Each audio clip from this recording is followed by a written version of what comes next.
thank you so much for the great welcoming words by Mr. Costa.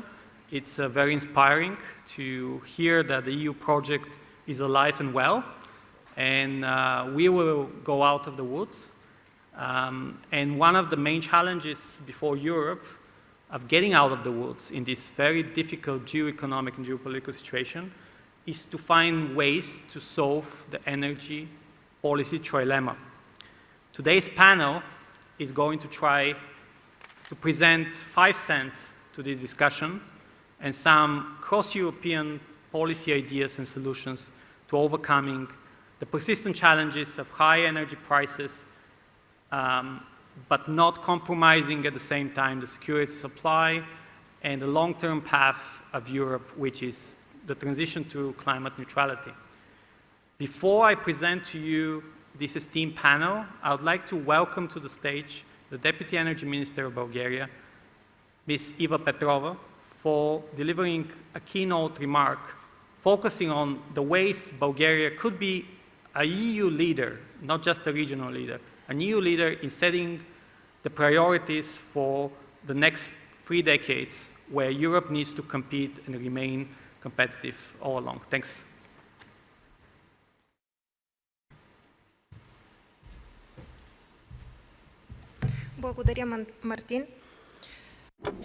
Thank you, Martin. Dear colleagues, it is really a great pleasure for me to take part in the 5th edition of the Green Transition Forum, which gathers visionaries, leaders and experts in order to draft together the path to sustainable development. This year, we have an accent on innovations and competitiveness, which reflects the challenges that we are currently facing and which we have to address through policies and measures in order to guarantee the security of supply and the affordability of supply for our economies and citizens, as well as the decarbonization of the economy. In a situation of global challenges, we need a clear strategy more than ever. The Draghi report and the European Competitiveness Compass have highlighted innovations and have drafted a path to decreasing the decrease of dependencies. I would like to assure you that Bulgaria does participate actively in this process. From the standpoint of energy, our focus has been clear. It is a focus on interconnectivity, of security of supply, of trusted partners and engagement in trusted partners in regional initiatives which have effects for the wider region. We also want to invest in grids and in clean, affordable energy. Bulgaria does count on reaching the maximum potential of local RES and in complying with the best safety standards for nuclear energy, while including coal. We try to diversify all of our energy sources, and last but not least, we want to develop interconnectors with all of our neighbors and to increase the capacity of our supply and transmission networks. In this respect, I would like to point out once again that we have one of the most connected grids in Southeastern Europe. Our capacity for cross-border transmission is more than 4,000 megawatts. Despite that fact, it is hard to exchange energy with the rest of Europe, and this is why we need to address this challenge on a European level. This will address the high volatile prices of energy in our region.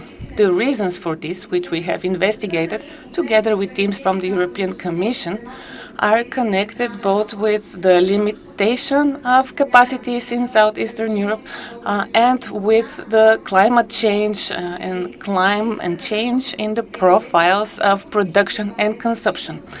The geopolitical context also plays a role, the context in Ukraine and Moldova, as well as our dependence on natural gas. there are striking differences in prices between our region and the rest of Europe.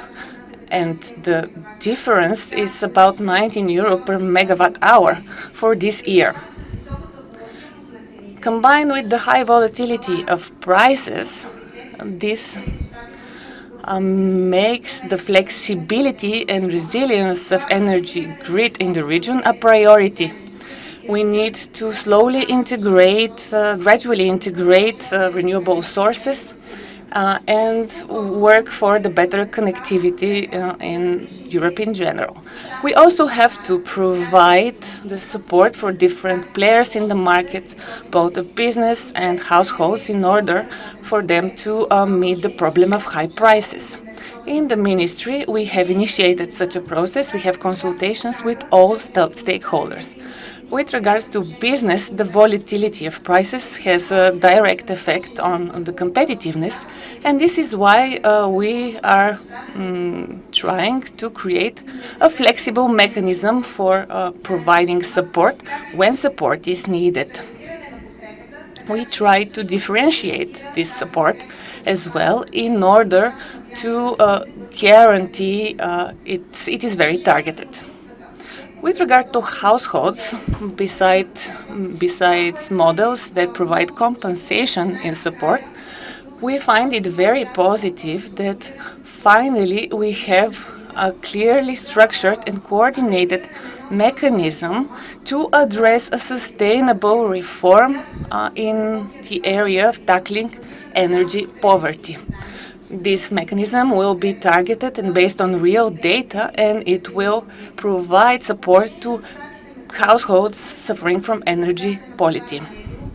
With regards to the liberalization of the market, it is necessary, however, we have to place our effort in the preparedness of all players for this liberalization.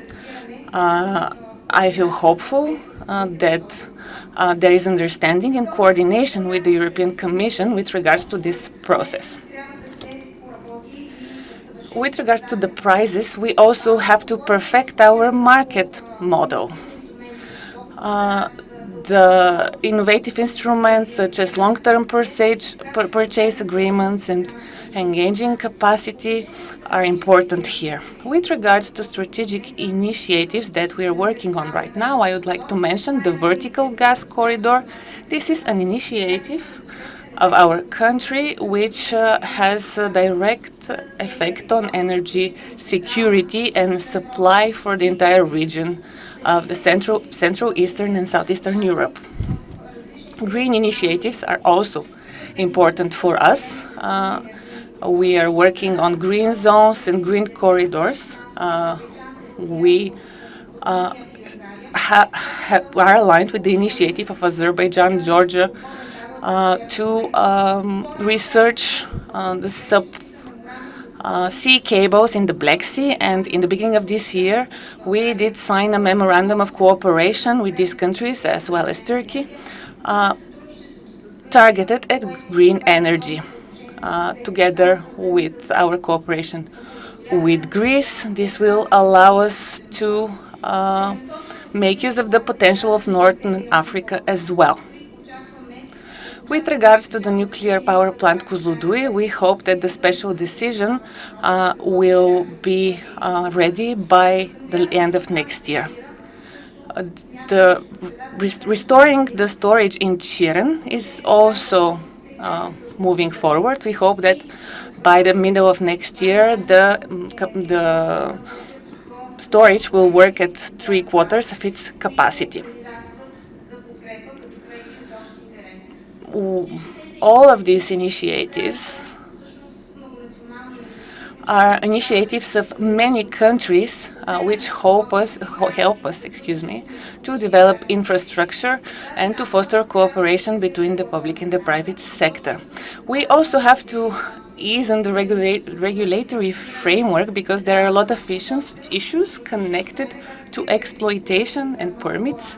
And as we already talked today, and I said today, I do believe that we have to ease on the regulatory framework so that we can complete all of these processes of transition in time. This is achievable, it is doable.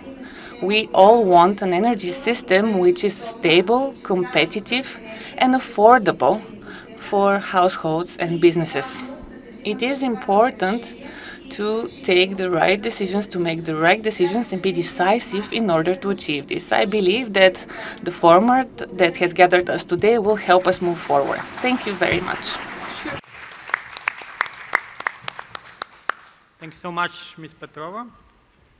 This is very inspiring, a vision for Bulgaria to be a European leader in solving some of these very difficult challenges. I hope Bulgaria really will come to terms to these kind of obstacles and deliver on these promises. They are very ambitious. So we need to master all the political capital, political will available in order to have these projects happen. This means consistency, predictability of the regulatory framework and the political direction. This is very key for the energy sector because one decision today in the energy sector means consequences for the whole system in the next 10 years. And we have seen that on EU level, that one wrong decision becoming toxically dependent on one supplier of natural gas brought us in a situation of almost apocalypses in 2022, 2023, not only in terms of sovereignty, but also in terms of energy market resilience. So we shouldn't leap to decisions without an evidence-based research. That's the role of my institute, Center for Study of Democracy. We are trying to present data-driven solutions. The speakers at today's panels are probably some of the best speakers who can deliver concrete messages, targeted messages about how to solve the energy policy trilemma because they have to deal with it on a daily basis in a very operational capacity. So philosophical words, don't mean too much to them if they have to deal with an energy crisis here and now, and they need to maintain the stability of the grid, for example. So today we are joined by remotely online by Dirk Buschle, who is the former Secretary General of the European Energy Community and one of the most knowledgeable persons on the topic of regional market integration and energy policy integration.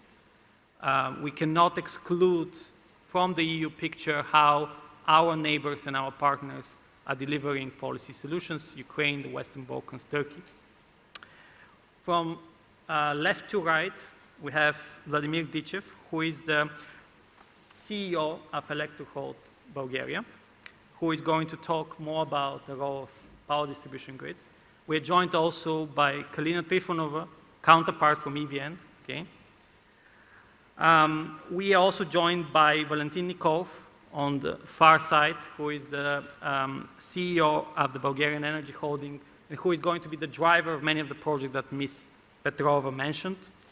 We have, of course, also Konstantin Sirleštov, who is the managing partner of CMS Bulgaria, who is probably one of the persons who likes the details and knows the devil in them and how to accelerate investment and bottlenecking, unlocking some of the potential for clean energy technologies. And we also have with us another external foreign speaker who has a very difficult name to pronounce, Dietmar Preinstorfer, I hope I pronounce it correctly, who is the Vice President of the Council of European Energy Regulators, who is going to talk about how Bulgarian energy system or the regional energy system fits into the European regulatory profile. With a similar role, and I hope Mr. Mladenovski, Plamen Mladenovski, the chairman of the Energy and Water Regulatory Commission, will talk about how Bulgaria's regulatory system can be aligned better with the EU one so that we can see a common European energy market emerging, including in Southeast Europe, where we sometimes are perceived as an energy island. So as an initial scene-setting question, I asked panelists in our preliminary discussion to focus on how to solve the energy policy trilemma I mentioned in the beginning, meaning how can we bring affordability, security, supply, and sustainability at the same time in order for Europe to be competitive with the US and China. And I would like to first give the floor to Dirk Buschle, who can put an overall picture, and then we'll focus on the panel here in Sofia. Thank you very much. I'm just checking whether you can hear me. Yes, perfectly. That's excellent, thank you. And greetings from Brussels. I feel a little bit like Antonio Costa, very unhappy that I cannot be with you in Sofia today, but that is the benefit also in operating from Brussels, where you indeed have that bird perspective on the developments of not only European policy, but as you mentioned, also the developments in the region, in Southeastern and Eastern Europe at large. And I'm also doing here some teaching of students at the College of Europe, one of the renowned European academic institutions. And that's where I would like to start with answering your question on the energy trilemma, because that is something I think we should not forget, that the energy trilemma is essentially a tool to describe how energy policy functions, an ideal, if you want to say, other than an explanatory instrument. It is an ideal that never can be reached in full. It just gives us this framework in which we can plan and develop. So I think the first takeaway would already be we should not take this energy trilemma too rigid. We will probably also have to adapt it to every particular situation. There's three elements that you mentioned. Energy security, for instance, security of supply, looks very much different in Ukraine today than it looks in Portugal.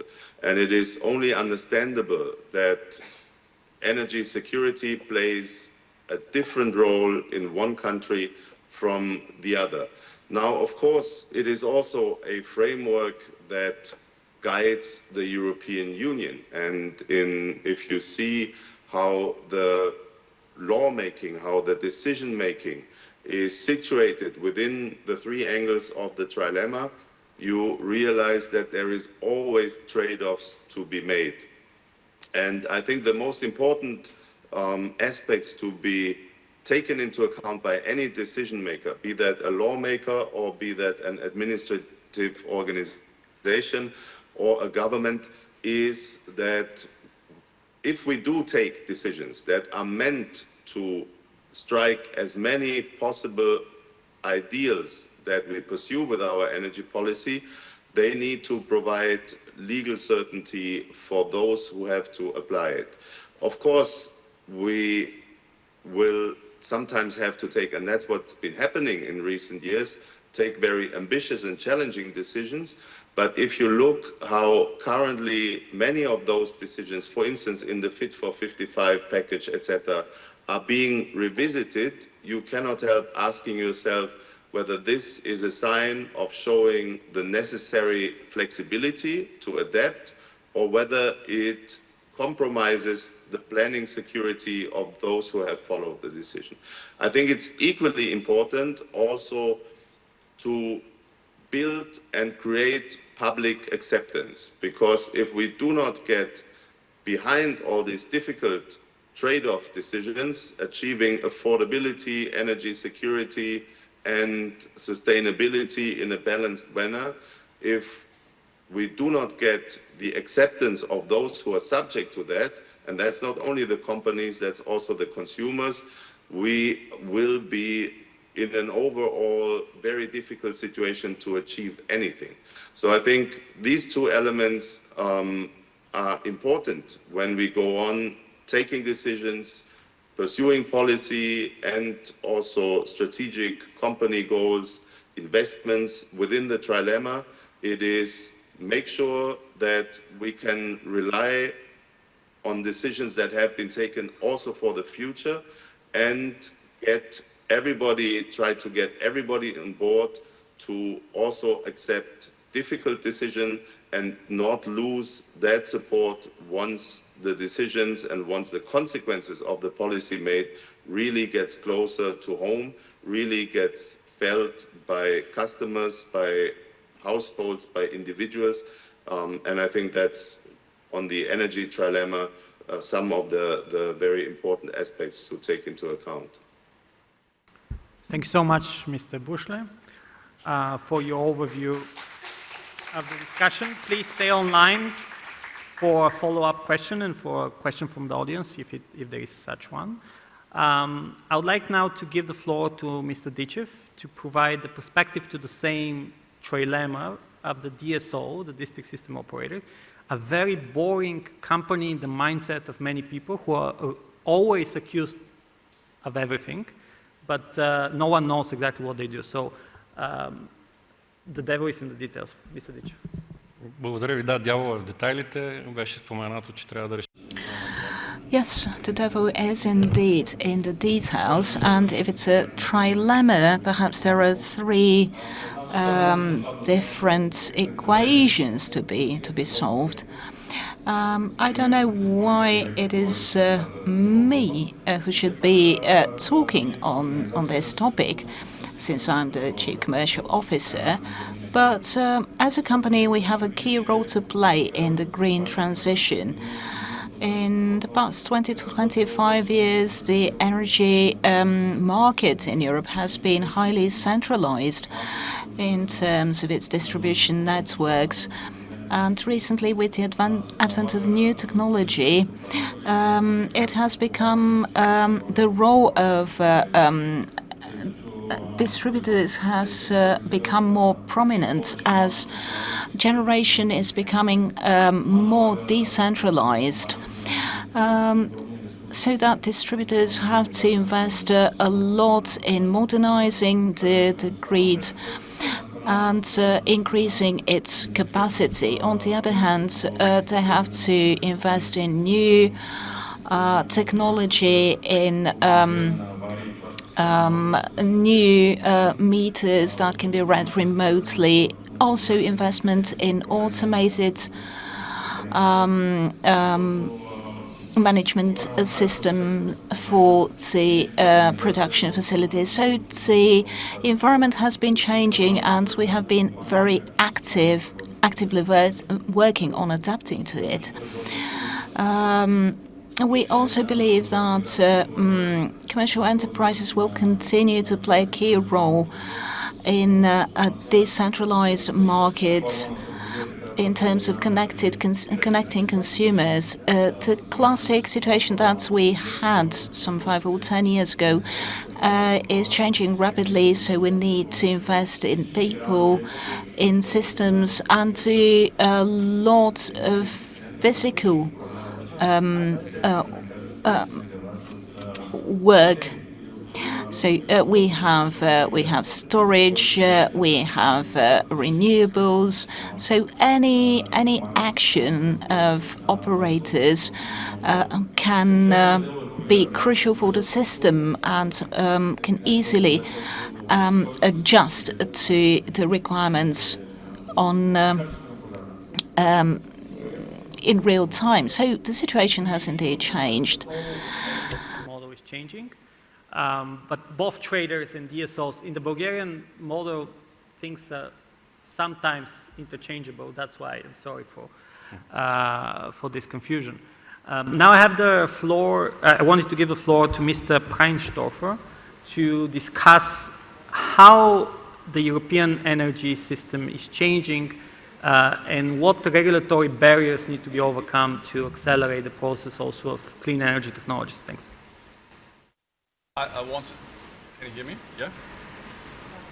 I also wanted a little bit to reflect on the trilemma, if you allow me. Of course. First, I would like to start, please remember, there is a promise. There is a promise what was given by politicians and scientists. If we do the energy transition, then we will solve this energy trilemma. It will be much secure system. because we do not depend that much anymore from external supplies. It will be a sustainable system, and we will solve the climate issue for the next generation. And it will also be cheaper. Oh, now it's much better. So I don't start again. And it will also be much cheaper in future because renewable energy produce electricity, talk about electricity, much cheaper than conventional energy sources. So now let's look a little bit back. Beginning of the liberalization in the year 2000, we started with developing competitiveness. Then we had some incidents that we focused in the second decade of this century on supply security. We did a lot into that. Yeah? Supply security was the core topic. And I would say that now we have the most secure electricity system in the world. So in that part of the energy trilemma, we can make a check. I don't say that we don't have to do anything about it anymore, but we maintain it, but we do not have to develop it. So we have, and this must be clear to all of us, we live in Europe in a system which is the best electricity secure system in the world. So you can put a check into that. The second is then in 2015 with Paris, things changed. Yeah? So we had to focus and shifted on sustainability, climate policy and so on. We did a lot of policies so far, and we're talking about this topic here in this format here, the green energy transition. European Commission forwarded in 2016 already the winter package, which prepared for the transition to a low carbon economy, And next was then in 2019 presented the Green Deal by Frau Ursula von der Leyen, the Commission President, and she proposed the Green Deal as the policy towards full decarbonization by 2050, according with the Paris climate targets. So, and this is the way Europe is going forward, and we cannot change that direction. We will not do this, and we'll hopefully make this to a success. But also, let's say we are not finished yet, but the ball is rolling, so we could do also a small check behind that, yeah? And focus now on the third thing, affordability, yeah? Let's say even add accessibility to it, yeah? So, and currently this is not working at all. This is the problem, this is the elephant in the room, and this is where politicians, scientists, institutions have to work on it.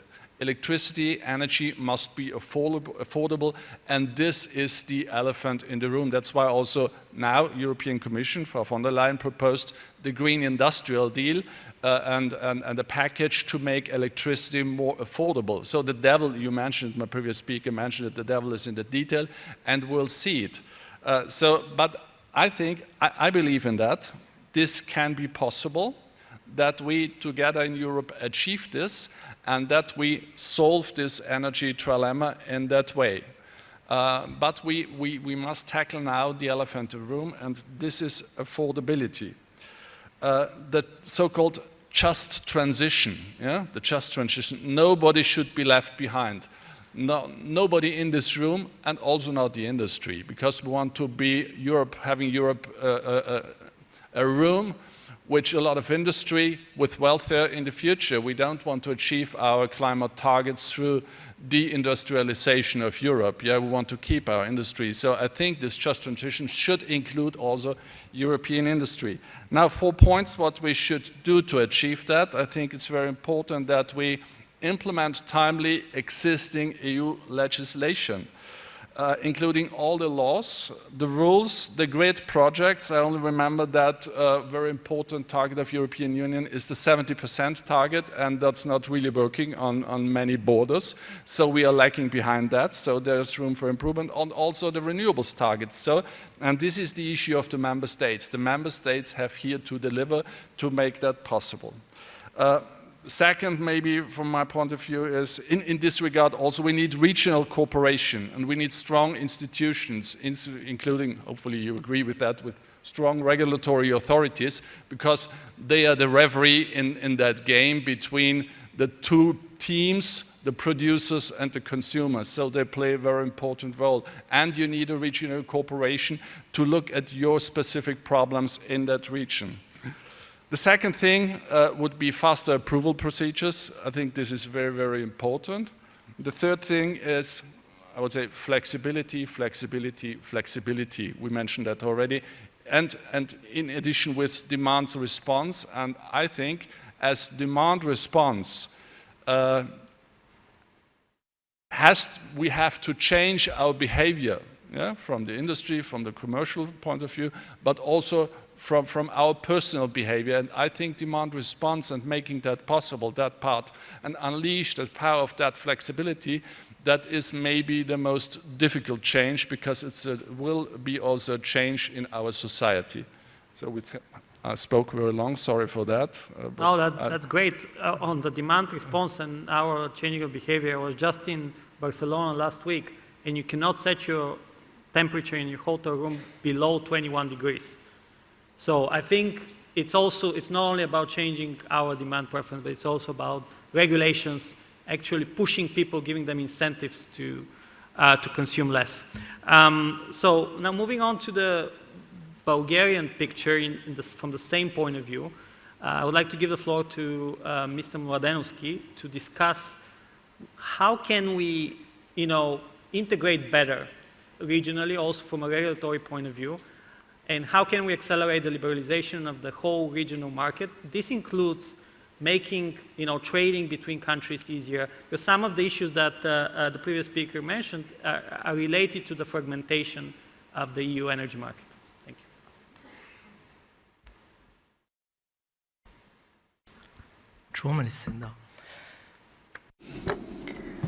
Thank you.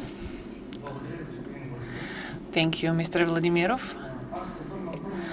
I would like to go back to the trilemma of security of supply, affordability, and sustainability of the transition.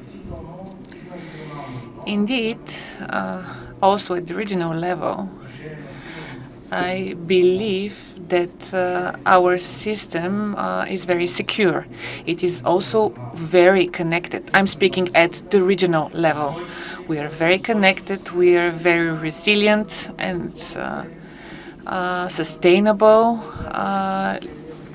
Green policies are leading both in Bulgaria and in the region. Only the last few years saw a number of renewable capacities installed. It is clear that this process is irreversible. However, here, as in the rest of Europe, we have a problem with affordability. From a regulatory point of view, this is a serious issue. What happened in the region? Given poor connectivity to the rest of Europe, we have much higher prices of energy. Our markets were not ready for the current geopolitical situation.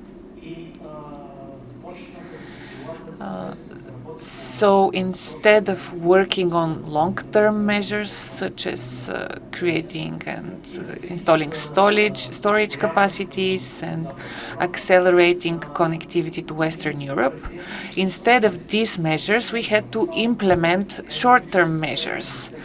We had to start supporting industry and households. This is not only a problem for Bulgaria, but for the region in general.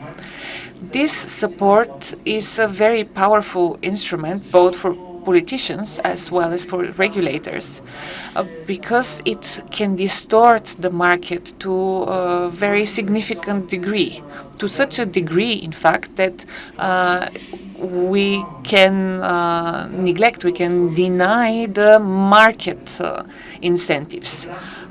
We've stricken out long-term agreements, we've cancelled them. We cancelled all business initiatives for improving energy efficiency and new investments in green capacities. We have abandoned these measures, even though we are providing support. This, however, destroys the market and it also creates these high prices.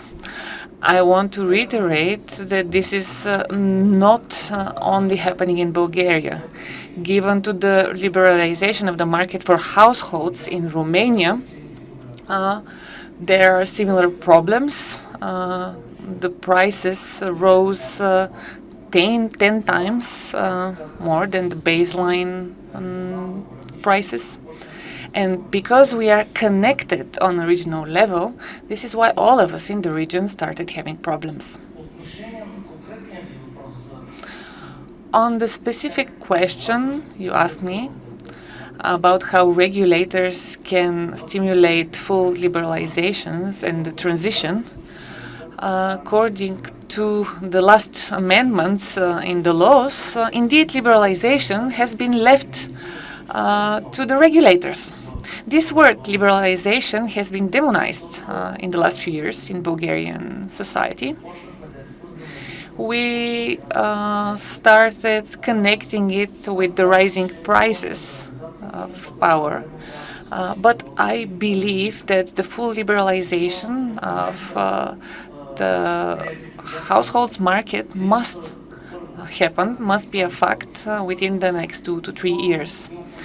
This is because of the lack of connectivity and the geopolitical situation, which is causing prices to rise. Finally, we are in the midst of a green transition. Every transition has its problems. People my age, I believe, remember the transition of 35 years ago, and we all know that transitions are supposed to bring us to a better place, but they do have their problems.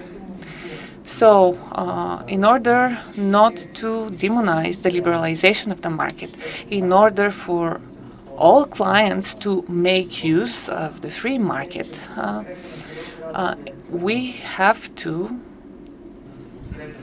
support households in the transition while fostering investments in digitalization and innovations and in the grid, so that once the moment comes, households also be able to make use of the benefits of liberalization and the free market. We also have to provide support, but only to the industries and businesses which are really affected by decarbonization. Here in Bulgaria, we are very well aware of which these industries are, which are the energy-intensive industries. But here I would like to say that decarbonization does not necessarily affect competitiveness negatively. We have to strictly list the industries which are suffering as a result of higher prices, and we have to provide targeted support for these industries. I don't know if I have more time. Well, thank you. Every time I'm joining a panel like that, I feel a deja vu. 10 years ago, it was time for the power market liberalization, then it was 2019, then it was 2021, then it was, So we got like a bandage, we just need to rip it off. Because what power market liberalization would bring to the table is these incentives that we discussed earlier. How can you make an energy-intensive business cut costs and optimize their business production when they know that their price is going to be fixed forever and ever? So I think we have to be bolder and more ambitious because we can transform this energy system much quicker then. Thank you so much. Now I have the pleasure to give the floor to Ms. Trifonova to discuss something that Mr. Modelsky also mentioned, which is the role of digitalization, cybersecurity, if you want, in optimizing how the grid works as a way to lower energy costs. Thank you. В духа на преждеговорищите и аз ще кажа няколко думи по отношение на. Thank you. I would also like to touch upon the trilemma, because I think this is a $1 million question. Indeed, as Mr. Modenovsky said, we are in the midst of a transition which will only be over once we have a truly single energy European market, while we still have regional markets. There is a long way to go. And yes, of course, security of supply has great importance. It has different aspects, including cybersecurity. From a European standpoint, a lot of effort has been put into making grids sustainable and resilient to cybersecurities as well as to natural disasters. We have to change our systems because we might have constructed and operated them for many years. We have big power plants, but right now there is a huge tendency to turn this around. We have a lot of decentralized production, a lot of renewable sources, which participate in all parts of the system. These aspects create bottlenecks because capacities are full. I am not an engineer, but the engineers have made it very clear. So this bottle of water is full, and we cannot put any more water inside. So we cannot join any more renewable sources into the grid. So what can we do in order to optimize resources and decrease the load on networks and grids? 15 years ago, a lot of effort went into stimulating a part of the energy system, meaning renewable sources, but we forgot to think about the big picture. We forgot about the grids, and this is why today we're talking about cross-border connectivity, about the distributors who have the similar problems all over Europe. We have problems in joining renewables, so we have problems in decarbonization because all new technologies are targeted at electrification, but we don't have any more capacity for this. This is why digitalization is a useful tool to minimize this pressure on grids in order to make them more flexible and more balanced. I think that we at EVN have implemented a number of measures in order to support both our clients and other users. About 80% of our meters can be read remotely. This is the first step to going to smart grids. We have very modern systems which manage the grid. Our company is also an aggregator. It can allow clients to participate in the balancing market through a very modern software which acts like a digital distributing system or central. So we can provide more balanced services in order to decrease the pressure on the system, the pressure which also involves millions and billions of investments needed for the green transition. Thank you, Mrs. Trifonova.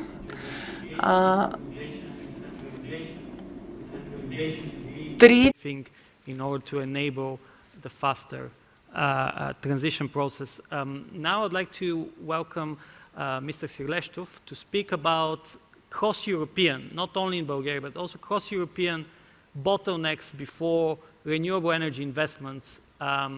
Because yes, Ms. Trifonova mentioned how you know, the capacity of the system is already full, it's maxed out, but there's so many projects that are, you know, have booked capacity and are not online because they have been sabotaged sometimes, they haven't been able to overcome regulatory bottlenecks. So how can we, you know, accelerate the renewable energy uptaking? Thanks.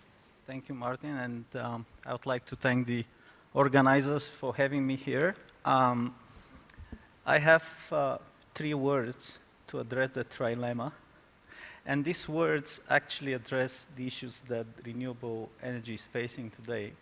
And I think these 3 words are feasibility, strategy, and security. And if I go just a little bit deeper into the feasibility side of it, I have the feeling, not just in Bulgaria, that we don't have a translation for feasibility because we just don't apply it.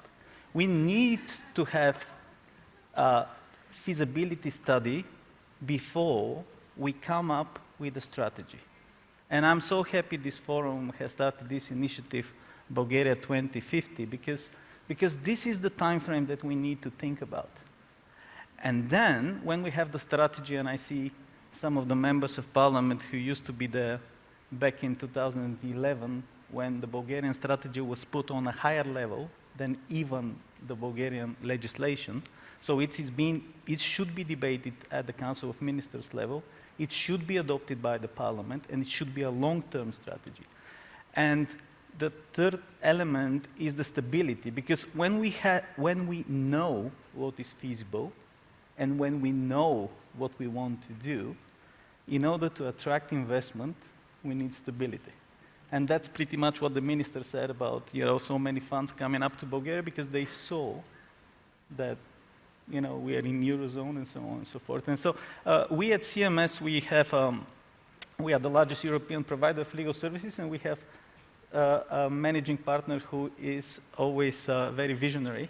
And he says, when you do something positive, just relax and celebrate a little bit. And I'm honored to be on stage today as an ambassador of all those investors who managed and who are about to manage to pass through the hurdles of Bulgaria and Europe. And I would like to spend just a few seconds to remind everyone that those words that we heard this morning from the minister, from Mr. Tsachev, about these gigawatts of investments that happened in Bulgaria, we have to say a big thank you to a few of those that are with me on the panel and sitting on the front rows here. A big thank you to the Energy Water Regulatory Commission for being so transparent and for being the backbone of what was happening over the last 5 years. A big thank you to the grid operators led by SO that let everyone have an open door. And last but certainly not least, to the Ministry of Energy, and especially those that were there not for just one mandate, but have secured the transparency and continuity through the process.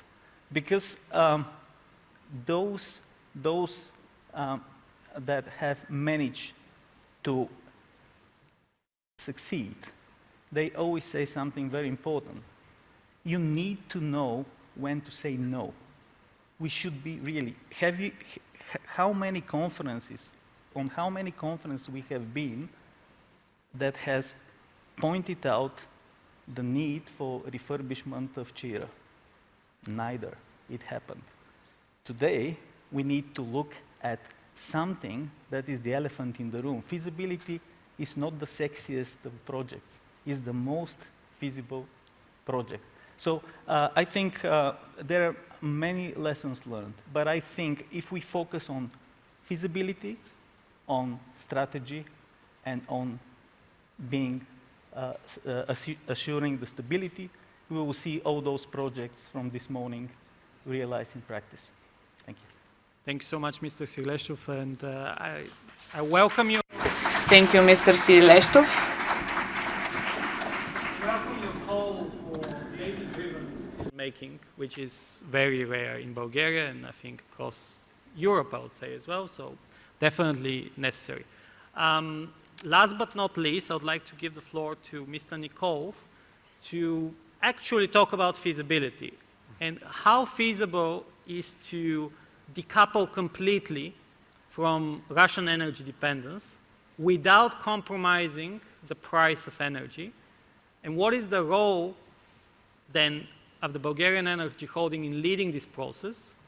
And I'm sorry, by the way, that I throw in like the second question apart from the trilemma, because everyone is speaking more than they should, even though we discussed that in the preliminary meeting. So, so Mr. Nikolov, what is the vision of the Bulgarian Energy Holding of decoupling from Russia at an affordable price? Thank you for the invitation. I with pleasure with you here. Ще мина на български, за да се похваля първо. I would like to share an accomplishment. On Thursday last week, we managed Евро на световните пазари. We managed to place a loan on international markets for 600,000 euro. This was welcomed by all financial markets. This cannot provoke the interests of investors by itself. This is a guarantee, this is a sign not only for our good work at the Bulgarian Energy Holding, but it's a sign of the stability of the entire country and of the projects that will be financed from now on in order to solve our trilemma. This trilemma is part of the southeastern region's trilemma and the European trilemma. 800 million euro on the markets. There was a lot of interest, and now we know we can count on the trust of the markets at 3.24% of interest.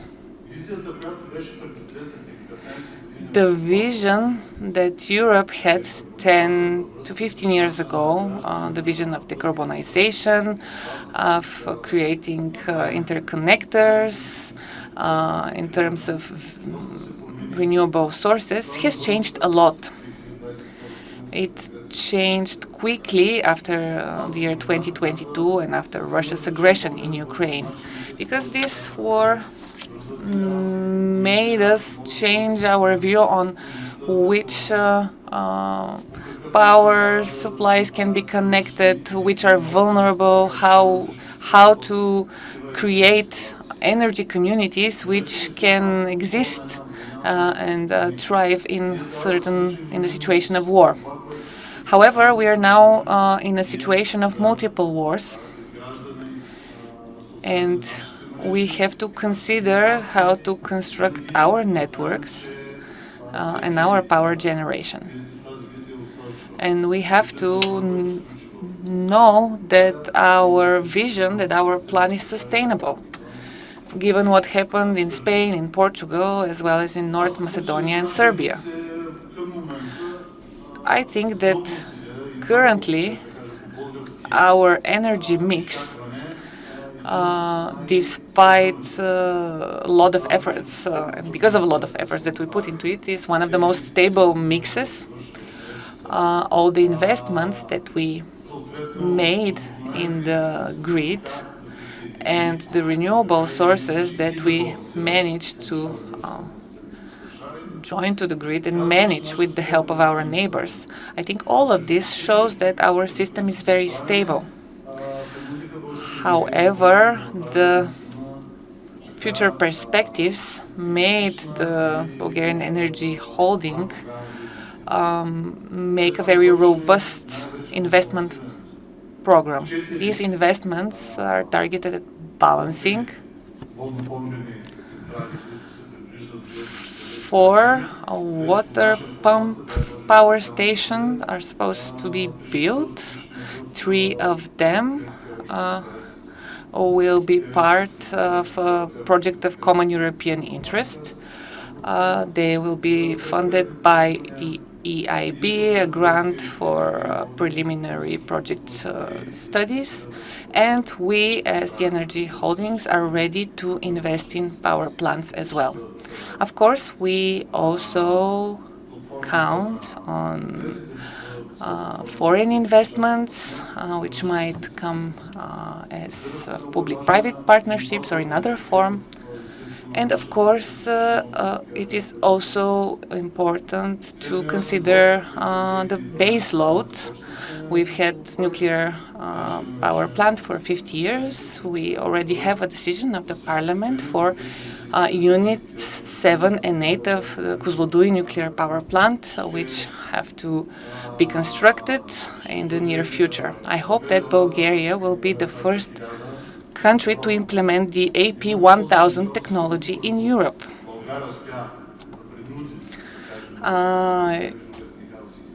We managed to create a consortium between Westinghouse and Hyundai, and other countries are looking at us and to our experience and hope to replicate it. We even managed to surpass Poland, which began this process before us, but because of our experience, we managed to get ahead. So I believe this is an area in which Bulgaria can be a leader. In 2009, we depended in 95% on Russian natural gas. Currently, we don't depend on it. We do import Russian gas, but we do not depend on it. You know that 1/3 of gas is imported from Azerbaijan, and we use all the terminals around us that we can use. We can only be sorry about potash, but nevertheless, we managed to make the most of other opportunities. A lot of the networks, a lot of the pipelines on the Balkan Peninsula are in Bulgaria, so it is very hard for us to be neglected. We will always be a factor. Currently, Bulgargas is creating a company in Moldova in order to operate on Moldovan and Ukrainian markets. It will use the Trans-Balkan corridor. I don't have a lot of time, so going to nuclear, 80% of the materials for the operation of Kozloduy not long ago came from Russia. The last nuclear fuel that we received from Russia was in the beginning of this year, and this will be the last supply. Now we have a new contract with Westinghouse. We have enough fuel until 2035, so we can be secure in the supply. Also, equipment for the power plants used to come from Russia. Now we have new contracts with the Czech Republic, with companies such as Siemens, with the Spanish branch of Westinghouse.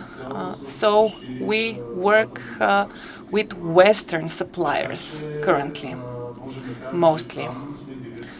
We've managed to diversify the risk, and we've reached the necessary independence. Of course, there's always more to do.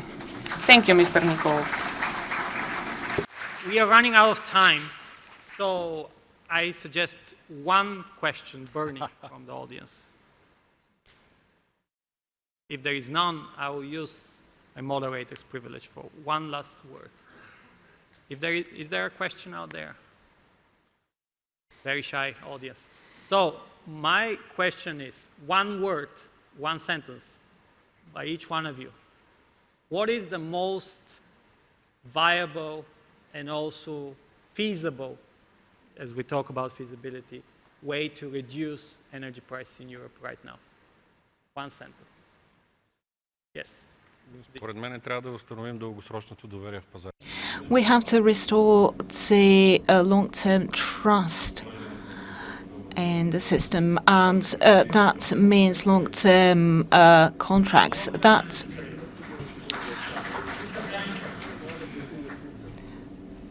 I think the lowest hanging fruit on short notice is taxes. Lowering taxes. Lowering taxes at short notice is the lowest hanging fruit in that situation. Okay, long-term energy trading, lower taxes. Mr. Mladenski. Аз ще използвам едно изречение. I would say, in order to lower prices and for the whole process, the energy transition process to go smoothly, everything should happen step by step without too much pressure on the individual countries.